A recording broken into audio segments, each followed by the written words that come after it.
Boom. Next question. Jocko, as a leader of a team or business has decided to, as a leader of a team, our business has decided to terminate one of my people. I disagree with their logic, but I'm not in a position to change the decision. What should I do to retain my influence to support the rest of my team, yet not compromise my values? That's a good question. That's a solid question. That's a tough question. It's a little bit tricky without the details of the situation, but I wonder what kind of relationship that the person that asked the question, I wonder what kind of relationship you have with the senior leadership that makes those decisions, because you got to remember that our goal is to always have the relationships up the chain of command so that you can influence those decisions. Mm-hmm. And if you have that kind of relationship, then you can find out why that decision got made. And there might be things that you didn't know about, some kind of strategic outcome that the decision, has had an impact on, right? So if you didn't know it, but this guy had some kind of criminal situation going on and you didn't know it, and they can't talk about it because it's an illegal case. Okay, if you don't know, don't speculate, just go and ask. And then you can take whatever those reasons are and you can articulate them, down the chain of command.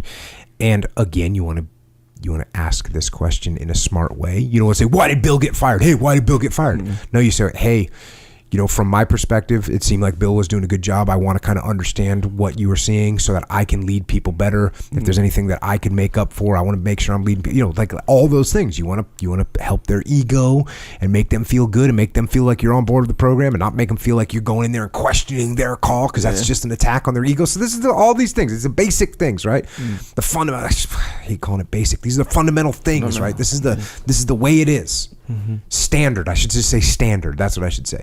It's standard stuff. You're trying to build a relationship. You don't want to go in, butt your head up against their ego. Then they get more defensive. And next thing you know, they're going to fire another one of your guys on your team just to prove a point.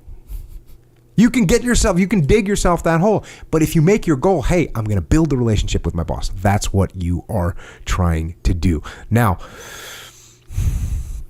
if you find out why, then you can articulate that to the rest of the team. And the way that you maintain your values is by maintaining your values, okay? So just because there's a situation or a decision that gets made that you don't agree with doesn't mean that you compromised your values.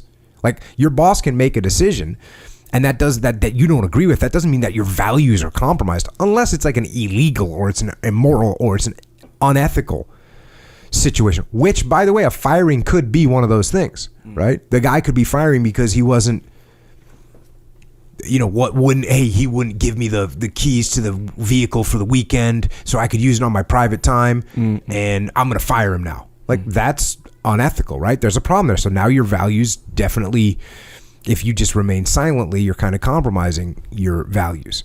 So there are times when you may have to stand up, but bosses make decisions. That's what they do. And we do our best to influence them.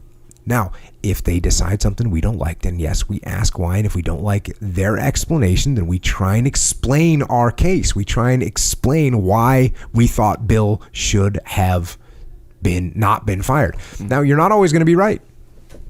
You're not always going to be right. And let me tell you something else. Don't argue about 6 and 1, half dozen the other. Bill might have been on the fence and they decided, you know what? We've had enough trouble with Bill. We're getting rid of him.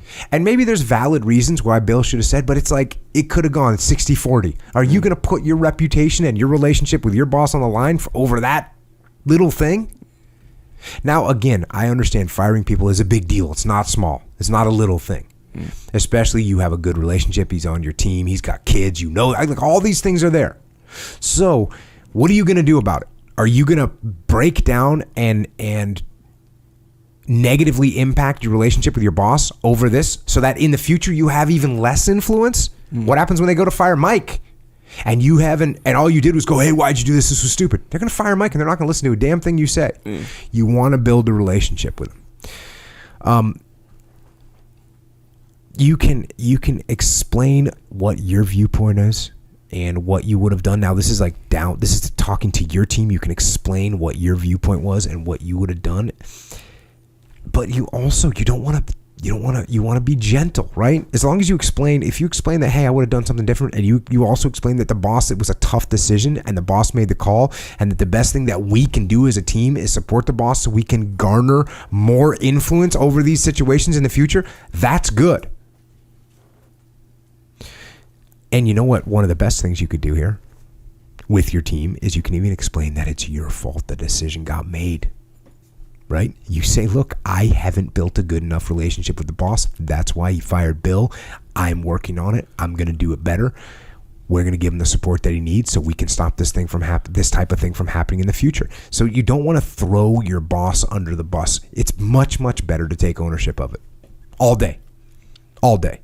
If you throw your boss under the bus and you create an antagonistic relationship, it's bad for you, it's bad for your boss, and it's bad for your team, and it's bad for your whole organization. I get it. And there's a dichotomy here, because if your boss totally fired someone with not good reason and it was a great guy, and if you just jump on board with the boss, you're going to look weak. So do you have to balance that? Yes. You have to be honest with your people. You have to explain what's going on. That's why I think taking ownership is one of the best things to do. Your boss does something that's totally out of line. Hey, look, here's what the boss did. This is my fault, and here's what I'm going to do to fix it. I'm going to build a better relationship. I'm going to get more influence. That's what I need to do. I obviously let you guys down. I'm not going to let it happen again. That brings your team closer to you, rather than saying, hey, the boss is an idiot. He doesn't get it. Your people don't actually even respect that, by the way. They don't actually even respect that. Yeah. I'm not saying they say, hey, that's the boss's decision, and that's, you know what, we just support the boss. I'm not saying that. Yeah. It's a dichotomy. It's a balance that you have to carefully walk. Compromise on decisions and directions and plans doesn't hurt. He's talking about compromising. It's like, compromise is okay. That's what it is. Compromise is okay. Again, as long as you're not compromising your personal values, your ethics, but compromising about a decision, that's the way the world works. Don't let your ego get into it.